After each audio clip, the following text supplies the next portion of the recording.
You've heard about the new analytics snapshot feature in the app, but when you log in, you can't see it on yours, on the Florist Companion side.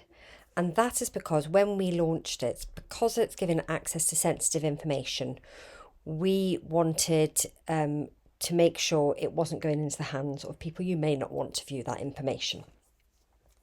It's a separate permission to being able to view the analytics on the dashboard, and I'll show you now how you can edit it. So one, that is active, and two, edit who has access to that permission. So if you click settings over here, you go to general, and then you scroll down and there's a features here. And there is where you can enable your Florist snapshot.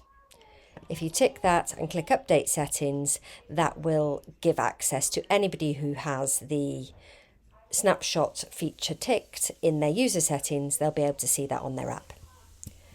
Now we want to go to the team to make sure that none of them have access, that we don't want to have access, has access to it. So if I just click on this particular user now, I'm going to open up the advanced permissions, and this person here has access to the analytics snapshot. I don't want them to have that, so I can just untick that, click save, and then they won't have access to that snapshot feature on the app.